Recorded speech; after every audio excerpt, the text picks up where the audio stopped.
So chapter 4, heat. So the last time we studied about heat was way back in Form 2, where we studied about, we did have a chapter about heat in Form 2, and we studied things like how does heat transfer and what is thermal equilibrium. So here are just a few questions that we will be talking about for this chapter. Number one is, why is water suitable to be used as a cooling agent? Why can't we use something else? What is the importance of specific heat capacity of a substance? Okay, and maybe you don't know yet what is specific heat capacity of a substance. So we'll also ask the question, what is specific heat capacity of a substance? What on earth is that? And the third one is, what influences the behavior of gas molecules? So they are basically 4 topics in this chapter.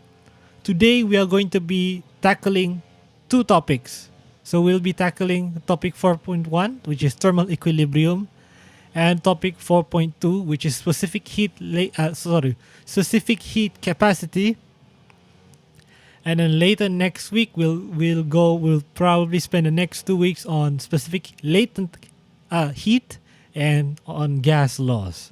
So those are the things that you can look forward to. You can also read ahead in your own textbooks. You do have the textbook, so it's fine to read ahead if you want to, and even ask questions ahead of time. In fact, I encourage you to do it if you can. Okay, let's go. Thermal equilibrium. First topic for the new chapter. So for us to understand the idea of thermal equilibrium, first we need to understand the idea of thermal contact. So what is thermal contact? Observe photograph 4.1. When a cold metal spoon is put into a cup of hot coffee, the spoon and the coffee are said to be in thermal contact because heat energy can be transferred between the two bodies. So whenever there are two objects, and there is a possibility for these two objects to transfer the heat energy from one to another, then we call that being in thermal contact. Meaning to say they are close in or enough contact with each other to transfer the energy to each other or the heat to each other. So for example, if you put a cold spoon in a cup of hot coffee, what happens? Sooner or later, the cold spoon starts to become hot as well, just like the coffee, because the heat from the coffee is being transferred into the spoon. So the spoon is in thermal contact with the coffee. Okay, hopefully that's very clear. When two objects are in thermal contact, so meaning to say when the two objects are transferring heat to each other, what happens is the temperature of the hot object will drop. So yang lebih panas akan semakin sejuk, while the temperature of the cold object will rise. So yang benda yang lebih sejuk akan semakin meningkat until the temperature of both objects become the same. So we already learned about this actually in Form 2. So this is just a review of what you learned in Form 2. So what happens is the net heat transfer, meaning to say the overall heat transfer between the two objects become 0. So what's happening is that, like I said, the coffee is transferring some of the heat to the spoon. But actually at the same time, the spoon is also transferring a little bit of energy, of heat energy to the coffee.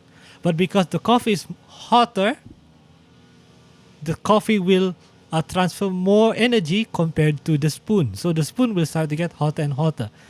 But when the two objects reach the same temperature, then what happens is the coffee is sending heat to the spoon, but the spoon is also sending heat to the coffee. And it becomes equal. So basically, the total amount of change is 0. And so when this thing happens, when both objects reach the same temperature, we call this thermal equilibrium. I think in Form 2, we call it as keseimbangan thermal or keseimbangan therma. So basically it means both objects now have the same temperature. So this is what it looks like. So let me just zoom in this just a little bit so that you can see it better. No, I said zoom in.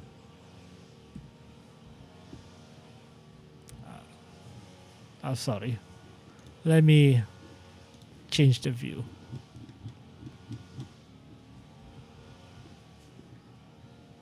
So first of all, what happens? You see one side is hotter than the other. So side P is 100 Celsius and Q is about 30 Celsius in this picture. And what you can see is that both objects are actually transferring heat to each other, right? However, because P is hotter, P can send more heat to Q, while Q can only send a small amount of heat. So meaning to say, Q will start to get hotter and hotter, while P actually starts to get a little bit cooler because it's sending its heat to the other side. So the rate of heat transfer from P is higher than the rate of heat transfer from Q to P. So basically, one side is sending more heat than the other. And then as time goes on, one side starts to get a little bit cooler, the other side starts to get a little bit warmer or hotter. So the temperature continues to change. Now what happens is we reach a point where both sides have the same temperature. Now when both sides have the same temperature, it doesn't mean that the heat actually stops moving. Okay, you might have the idea, you might think, okay, now that they're both the same temperature, the heat will stop moving. What actually happens is not that the heat stops moving, but both sides are still sending heat. However, because they are both at the same temperature, the amount of heat that they send to each other is the same, right? So P will send the same amount of heat and Q will send the same amount of heat to P. So it's still sending energy, but the total amount of change, or what we call the net heat transfer, is basically zero. Because they're both sending the same amount is basically the same as not sending any energy. And so we call this state thermal equilibrium. So that is basically a picture or a graphic to help us understand what is exactly happening in this situation. By the way, this is all in your textbook, so you can check along in the textbooks again after this. So thermal equilibrium in daily life. So how does this affect us in our daily life every day? So thermal equilibrium, as we know, causes two objects in thermal contact to reach the same temperature. So here are a few examples. Alright, for example, an oven. Okay, so the oven is full of hot air. So when you put anything, when you're baking or whatever, when you put the dough, the raw dough in the oven, what happens is because the air is hotter than the actual dough, the heat will transfer from the hot air to the dough until the dough also becomes the same energy as the hot air. And so what happens? The cake gets hotter and it becomes cupcakes or whatever cake that you end up with. So it gets heated until it is baked. Another one, a clinical thermometer. So a thermometer is colder compared to the human body or the tongue of a patient. So heat from the patient's body will flow from the heat from the person into the thermometer until the thermometer becomes the same temperature as the patient. Then you can determine what is the temperature of the patient. You can also use the same idea for cooling objects. So when food is kept in the refrigerator, when you put hot food in a cold fridge, the food is actually hotter compared to the air around it. So the food will keep on sending its heat outside to the cold air. But because there's so much cold air, what happens is the food eventually starts to go colder and colder until it becomes as cold as the air around it. And the food will stay cold and will continue to stay fresh. And of course, who doesn't like to drink iced tea or any sort of iced drink? So drinks are cooled by adding ice cubes. So same idea. The ice cubes, rather the heat from the drink will go into the ice cube. And the ice cubes will melt. And so because the ice cubes are absorbing heat, the drink also starts to become colder and colder until you have like a really cool iced tea or whatever drink that you like to have. So basically, it's just a matter of transferring heat until you get the temperature that you want. All right. We could also use this method to calibrate a liquid in glass thermometer. A liquid in glass thermometer is a type of thermometer that uses liquid. It's like the name, liquid in glass. So there's a liquid and it's inside a tube of glass. So sometimes you have a thermometer that doesn't have a scale. So kadang-kadang ada masanya ada thermometer tetapi tidak ada skala dia. So how can you find out what scale to use? So what you can do is you can use distilled water. Okay, because you know what is the temperature of ice and what is the temperature of boiling water. So we know that melting ice is 0 Celsius and boiling water is 100 Celsius. So very simple. We take the thermometer. First we measure 0 Celsius and then we mark that as the lower limit. So we mark it on our thermometer. Then we measure boiling water and we mark it again as 100 degrees Celsius. So we have the lower limit and the upper limit. Then what we can do, we just divide the whole thing by 100 divisions.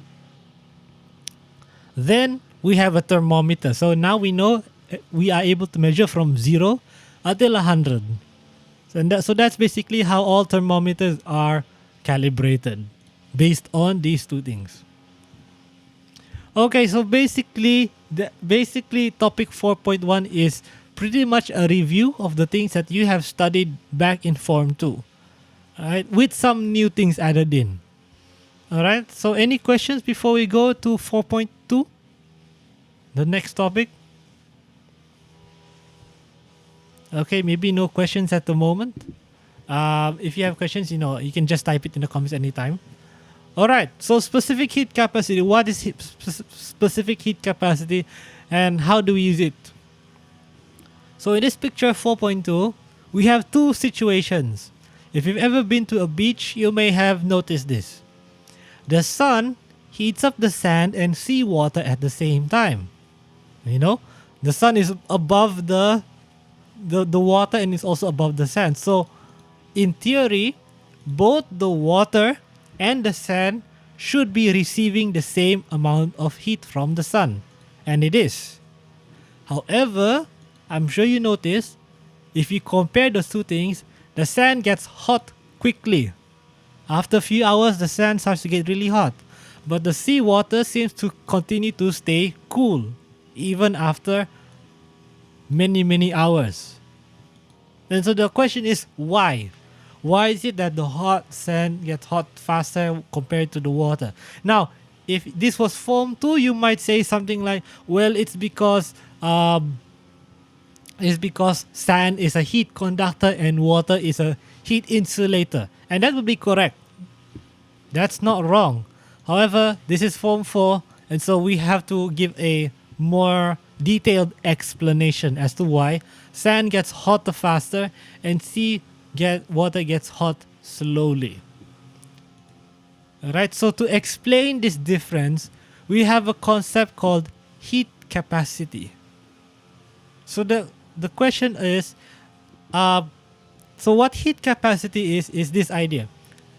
How much energy does it take to change the temperature of something? That's what heat capacity is. So some objects or some substances, you need to put a lot of energy before it starts to change its temperature. And some objects, on the other hand, you only need to put in a little bit of energy for it to change its temperature. And so we call this idea the idea of heat capacity. So for example, sand has a low heat capacity and gets hot quickly. So a low heat capacity means it can only take a small amount of energy before its temperature starts to change. Compared to seawater, which has a high heat capacity, meaning to say it can take a lot of energy and the temperature might not change all that much. So that's the idea of heat capacity. So a high heat capacity means it takes a lot of energy to make it hotter. A low heat capacity means it only takes a little bit of energy to make it to make it more hot, to change the temperature of an object. So heat capacity C of an object is the quantity of heat needed to raise the temperature of the object by 1 degree Celsius. So the formula that we use here is C. So capital C is heat capacity of an object. So for example, we can calculate the heat capacity of anything. So we could find, okay, what's the heat capacity of this book, or what's the heat capacity of any item, of this item or any other item that you have. We use the capital letter C. So the formula that we have is C. C is the heat capacity of the object, equals Q. Q is the quantity of heat supplied, and divided by the change in temperature. We will be looking at some examples later, so don't worry. So let me write on the whiteboard. So basically, C equals heat capacity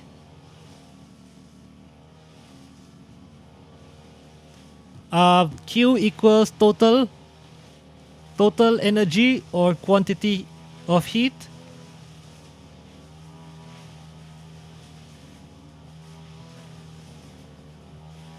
and energy, since it's energy, we measure it with since we're talking about energy, we will measure it using joules. So joules, or just J. And the last one, change in temperature. Change in temperature. How much did the temperature change? How much did the temperature go up or go down? So basically, what we can do is final temperature minus initial temperature. We will be looking at a few examples after this, so don't worry about that. Okay? Can you guys hear me? There's a grass cutter outside and it's kind of noisy. So tell me if the grass cutter is making too much noise. Okay, so far you seem to be able to hear me. All right, let's go back to the slides. So that's what we talk about when we talk about heat capacity. So here's an example. When 100 joules of heat is supplied to objects X and object Y, object X experiences a rise in temperature of 1 degree Celsius and object Y changes by 2 degrees Celsius. What is the respective heat capacity of object X and object Y? So we can write that down in our question. So let's take a look. Let me just change the position of the whiteboard a bit.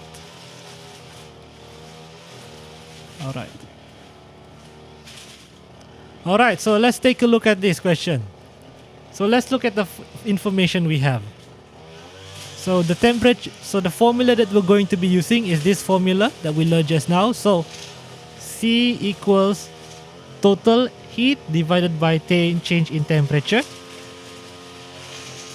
Now, how much is the total energy supplied? Well, the question says it right there. 100 joules of heat is supplied. So Q, we know, is going to be equal to 100 joules. Okay, next is, what is the change in temperature? Alright, now there are two that we have to think about. We have to think about X and we have to think about Y. So for X, it's 1 Celsius. So change in temperature for, we'll put an X here, is 1 degree Celsius. And for Y,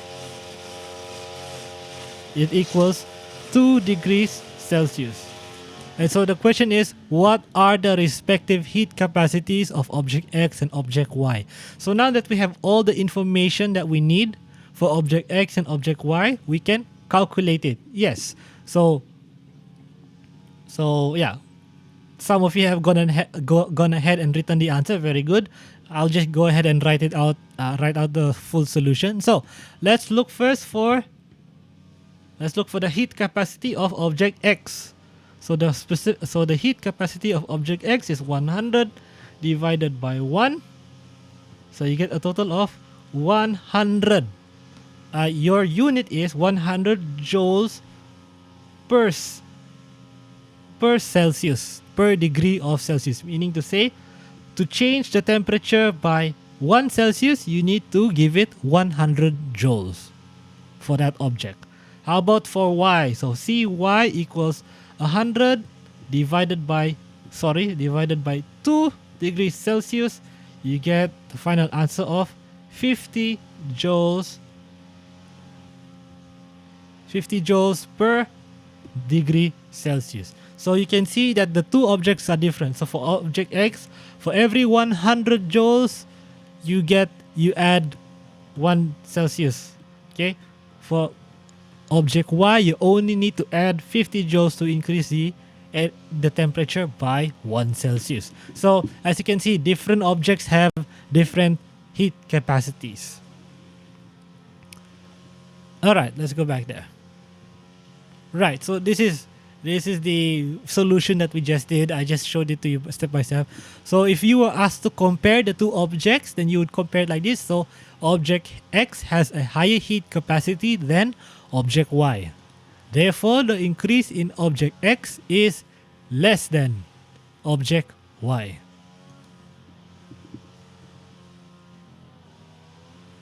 Alright, so daily situations involving heat, I can think of so many. So heat capacity of an object increases when the mass of an object increases. So for example, the water in a full kettle takes a longer time to boil compared to the water in a half-filled kettle.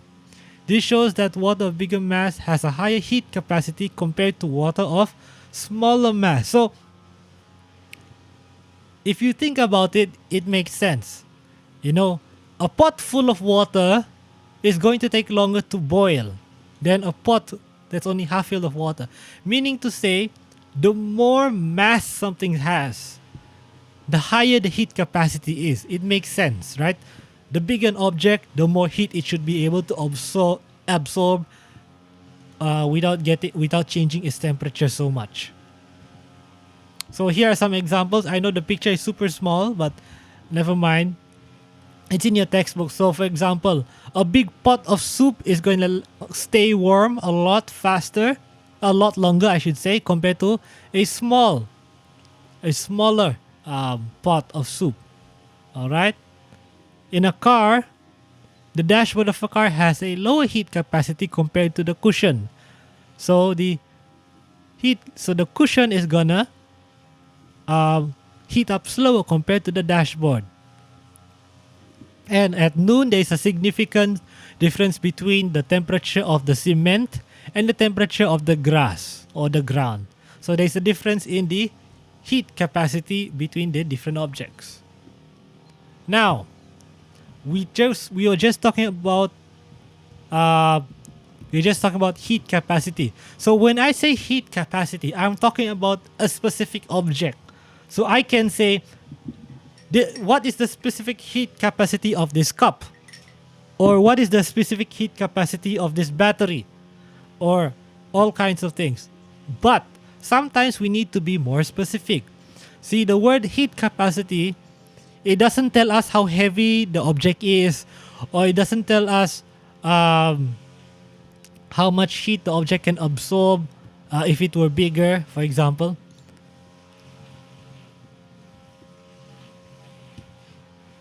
So for us to be more specific, we need to have something called the specific heat capacity of substance. So this is something that's more specific than heat capacity.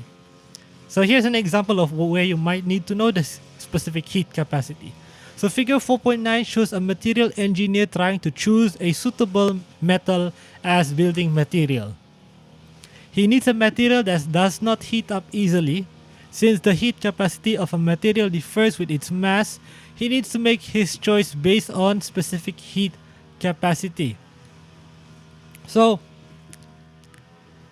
in this situation, it's not practical for you to It's not practical for you to build the whole building, then measure the mass, then try to compare the heat capacity of the three buildings. Right? That's not practical. So what you just need to know is what is the specific heat capacity of each material. In other words, what is the heat capacity of 1 kilo of the materials? And then by knowing that, you can predict how much heat it can absorb if you had 100 kilos or 1,000 kilos. So this is what we call specific heat capacity of a substance. So for specific heat capacity, we use a small letter C. Heat capacity, we use a capital letter C. Specific heat capacity, we use a small letter C. But the formula is very similar, but we had to add in another factor. So we're basically just adding another factor. So specific heat capacity C of a substance is the quantity of heat or amount of energy needed to raise the temperature of 1 kilogram of mass of the substance by 1 degree. So you see, now we're being more specific. Just now when we were talking about heat capacity, we didn't talk about the mass at all. But now we're talking about the specific heat capacity, so we're being very specific. Raise the temperature of 1 kilo of the mass by 1 Celsius. And so the formula is similar, but now we also need to take into consideration the mass. So same thing, basically, C is quantity of heat supplied or joules or energy. Mass, how much mass is it? How many kilos? Okay, or change of temperature. So basically final temperature minus initial temperature. And so the unit for C is joules per kilogram per Celsius, degree per Celsius. Or if you're answering using Kelvin, because sometimes the question you might use Kelvin instead of Celsius, then you can use joules per kilo per Kelvin. So if for example, the specific heat capacity of aluminium is 900 joules per kilogram per Celsius. Meaning to say, for 1 kilogram of aluminum, you need 900 joules of heat to raise the temperature by 1 Celsius. Which means if you have 2 kilograms of aluminium, then you're going to need twice as much. So 1,800 joules of heat to raise the temperature by 1 Celsius. Or if you want to raise 1 kilogram by 2 Celsius, then same thing, you need twice as much heat. So to raise 1 kilogram by 2 degrees, you're going to need 1,800 joules. So you can see now that with specific heat capacity, we have more information to work with. With heat capacity, the one just now, we can tell what's the heat capacity of the object. But then if we were to say, okay, what if this object was we had the same object but 10 times heavier? This formula does not help us because it does not take into account the mass. So that's why we have specific heat capacity, because it takes into consideration the mass of the object. You see? So here are some different substances that we have. I would suggest that you at least try to memorize the specific heat capacity of water, because water is very popular for these questions. So for water, it has a specific so water has a specific heat capacity of 4,200 joules per kilo per Celsius. Meaning to say, you really need to supply a lot of energy before the water starts to heat up. Which makes sense, which matches our experience, right? When you put a pot of water on top of a fire, it still takes a few minutes for the water to start to get hot. Compared to an object like, let's say, iron. Iron only has 450. Only needs 450 joules per kilo per degree Celsius compared to water. Iron, you put it on a fire for even like 10 to 15 seconds, it's already starting to get much hotter. If you put water on fire for like 10 to 20 seconds, you might not even be able to feel the difference, because water needs to absorb a lot more heat compared to something like iron or even gold. Gold is even lower, 300. Lead is the lowest, 130. Just a little bit of heat will help it to start, getting hot really faster. So you notice that usually liquid usually has a much higher specific heat capacity, right? Compared to metal. Metal tends to have a much lower heat capacity. Even something like cooking oil. So cooking oil is the lowest among all the liquids we have here. 1850, which is one of the reasons why we can use cooking oil to cook. But it's still much higher than things like metal and iron and copper. All right, and then also for different gases here, gases also have their own specific heat capacity, and non-metals also have their specific heat capacity. So you notice things such as wood, which is we know to be an insulator, heat insulator, has still a higher amount of has a higher specific heat capacity compared to something like iron or aluminum. So the practical application is, if you want to use something to cool, all right, the best thing you can use to cool something that is hot is you can use water, because water will not heat up faster. Excuse me. Excuse me. Water takes a long time. For it to heat up. Okay, Carl is saying your internet is really bad. Okay, Carl, almost all of the online classes I have uploaded and will upload onto YouTube. So if you have trouble seeing it, it's on YouTube so that you can watch it later. Okay? So don't worry too much about that. Where was I? Yes. So yeah, all these different things are here. All right, let me continue. All right, so specific heat capacity of substance. So water is a substance which has a high specific capacity, like I said. So water needs to absorb a large amount of heat to have a small rise in temperature. This makes water a good cooling agent, right? You don't want something that gets hot quickly to try and cool another as a cooling agent, because what happens is both the liquid and the object they're trying to cool down, it'll just end up both will get hot and it doesn't really help. But when you have something like water that can really absorb a lot of heat, it makes a good cooling agent. So of course, we use water to cool down cars, and then nowadays we even use water to try and cool down computers, liquid cooling computers, and all kinds of other things. So on the other hand, metal has a lower heat capacity. So objects made from metal get hot quickly when supplied with an amount of heat. So this is useful for things like what? Cooking. When you're cooking, you want something that can quickly heat up. It would be really difficult if you made a pot that takes half an hour to get hotter. You want a pot that gets hot quickly. Right? So knowledge on specific heat capacity is very important in daily life, material engineering, and also understanding several natural phenomena. So for example, some applications, when we're selecting building materials, wood has a high specific heat capacity and gets hot slowly. So you want something that gets hot slowly. In cold region, traditional houses are also built from wood. Heat from fires lit in a wooden house cannot flow out because wood functions as a good heat insulator. So things that have a high specific heat capacity, they get cold, they get hot slowly, but they also get cold slowly. So it's good if you're trying to keep warm. All right, like I said, cooking. When you're cooking, you make it out of metal so that food can get hot quickly. All right. Now, sometimes you might use something like clay pot. If any of you are fans of eating clay pot food. So clay pots have a higher specific heat capacity. And so food in a clay pot can stay hot for a long time, even after you turn off the fire. Car radiator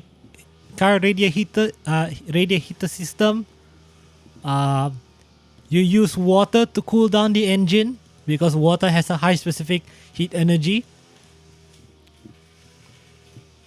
Alright, outer layer of a space capsule. So you use an outer layer made of a substance with a high specific heat capacity and melting point because it needs to be able to withstand the heat when the space capsule comes back to Earth. There are actually so many examples in your textbook. Okay, you might have an insulating building. So you put some buildings are designed to have insulators using styrofoam boards. So styrofoam boards has a high specific energy, which means if you cover your building with styrofoam or you put it in the insulation, the heat from outside does not get inside the building. So the inside of the building can stay cool.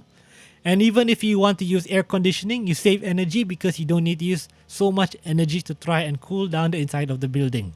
So these are good for when you're trying to save energy, trying to go green. Cooking utensils, sea breeze, we know how sea breeze works, land has...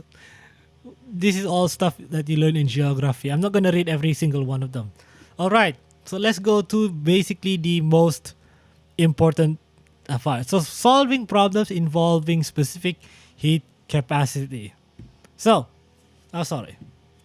let's do a couple of questions using the formula that we have just learned. So let's try example 1. Now these both questions are in your textbooks. So you can check your textbooks if you want to. So example 1. A 0.5 kilogram, sorry, that's a typo. It should have the word kilogram. A 0.5 kilogram metal block is heated by a 50 watt electric heater for 90 seconds. The temperature of the block rises from 20 to 45 degrees Celsius. Calculate the specific heat capacity of the metal. So let's try and solve the question. So let's see what the question is asking for. So since the question is asking us to calculate the specific heat capacity of the metal, so we can write down C is what we're trying to find out for the question. Right? And so mass of the object, metal block, is 0.5 kilos, already stated. Alright, how much is the total energy? Okay, we don't know. We only have 50 watts and 90 seconds. So we still need to calculate the total energy. So Q, not stated. However, we know that the power of the heater is 50 watts. And the total time was 90 seconds. 50 watts meaning to say every second it gives 50 joules. So we can easily calculate the total amount of energy. We can just calculate it as PT. So Q equals PT. It seems like my camera has... Okay, there we go. So we can calculate Q equals PT to get the total energy. So we could either just write it down in our formula or substitute later. So let's calculate the total energy first. So Q equals PT. So meaning to say 50 times 90. So 50 times 90, you get a total of... how much is it? 50 times 90 equals 0, 0, 4, 5, correct? 450 or 4,500? Alright, so you get a total of 4,500 joules. And then, now the rest of it is basically a matter of... Oh, and also we have to calculate the change in temperature. I forgot that. So the change in temperature... So final temperature is 45. So 45 minus 20. So the total change is 25. Alright. Let me just make that bigger. Okay, so now that we have all this information, I'll let you guys finish it off. So let's try to find out the final answer. This is the formula equals QM, change in temperature. So what is our final answer? I'll let you guys figure that out. So C equals Q divided by M, change in temperature. Your final answer would be, what? How much is it? By now, it should be easy for you to figure out.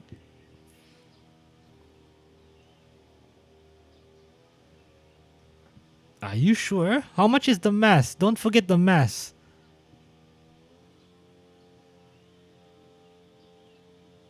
Don't forget the mass. Don't forget the change. Are you sure it's 180?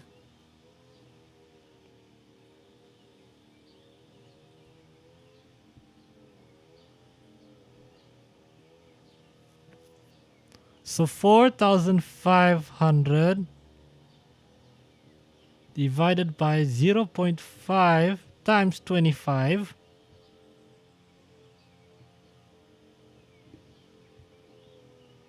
So your final answer is,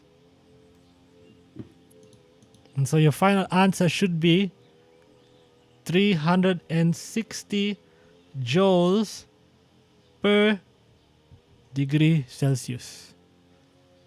Per kilo per degree Celsius. That should be your final answer here. So that's basically a straightforward question. Basically, this question is quite simple. All the information that you need is already given, and it's just a matter of calculating everything step by step. The way your textbook does it, it's a little bit different. It substitutes the Q with PT, but you still should end up with the same answer. Let's try the second question. The second example is a little bit longer and honestly a little bit trickier, but let's read it first. 20 grams of boiling water at 100 degrees Celsius is poured into a glass containing 200 grams of water at 28 degrees Celsius. Calculate the final temperature of the mixture of water. So this is now a little bit more complicated because we have two separate objects, and then we're now combining these two separate objects to become one. And so how are we going to figure this out? And so what we're trying to figure out now is the final temperature. So for us to be able to do this, we need to do basically a little bit of simultaneous equation, basically. So don't get scared. We'll go through this together. So let's write down all the information we have first. All right. So we have the first one, we have boiling water is, so let's say mass 1 of the first one is 20 grams. Let's change 20 grams to kilograms. So 0.02 kilograms. Okay. Your initial temperature is not given. All right. Now what is what is Q? Q for not Q. What is the specific heat capacity of water? C, specific heat capacity of water is 4,200. All right. Q, we don't know. It's not stated. All right. Now let's go for the other side. The second side, it has 0.2 kilograms, 200 grams. And C is also the same for both sides, 4,200, because they're both water. All right.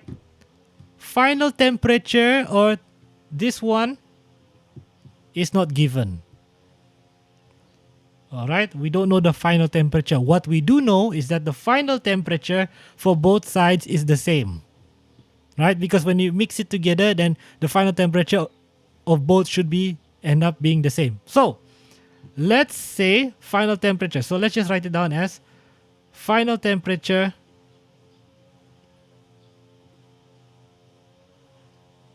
equals Y. So let's make it an unknown for now. Final temperature equals Y. Let's use the formula for the first side. So the first side is temperature. So change in temperature Sorry. So the change in temperature for the first side, we don't know. What we know is that the final temperature minus 100 degrees Celsius. That's for the first side. For the second side, we don't know what the final temperature is, but we do know that we begin from 28.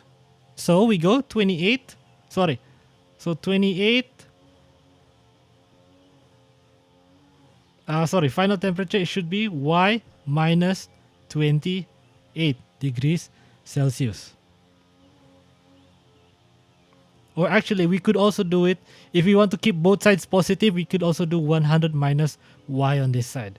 Basically, we just need to find the difference. Okay? Next, once we have this information, we can write it like this. Because C on both sides are equal, we could write the formula like this. Remember, C equals M divided by, not M, equals Q divided by M, then change in temperature. But because C is equal on both sides, we can do a simultaneous equation. So we can do it like this.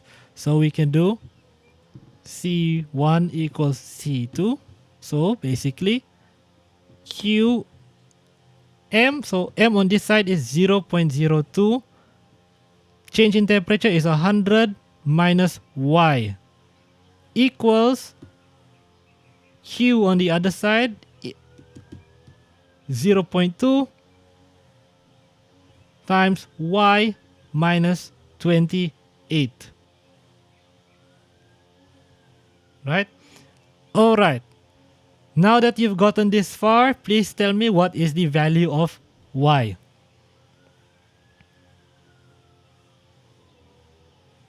It's in your textbook anyway, so it's actually, not that hard. But still.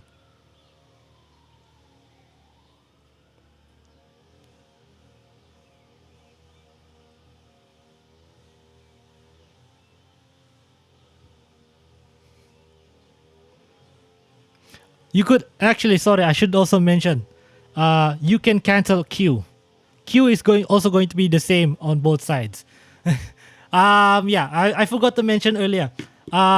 Yes, thank you, Emmanuel. Thank you for looking at the textbook and sharing the answer. I forgot to mention another thing that is also another thing that assuming is any heat, so one side gets colder, right? The other side gets warmer. Basically, all the energy from the first boiling water is going into the other one. So basically, both sides are gaining or losing the same amount of energy. Remember, thermal equilibrium. So actually, Q on both sides will also equal each other. So we can actually cancel out the Q. So since we can cancel out the Q, then we can just leave ourselves with the lower part. So basically just 0.02 times 100 minus Y equals 0.2 Y minus 28. So once you get that, it's easy. So once you get that, you can calculate everything. You get a final answer of Y equals 34.55. Don't worry. As you do more exercises and you do more practice, it will start to get easier and easier. Which is why I will be asking you to do some exercises after this. Okay, and so that ends the first two topics for this chapter. So I'm going to end this here because otherwise there'll be a lot of information for you to try and process. It does take time to process this information. Okay, so before I dismiss you, do you have any questions or additional things that you're not so clear about?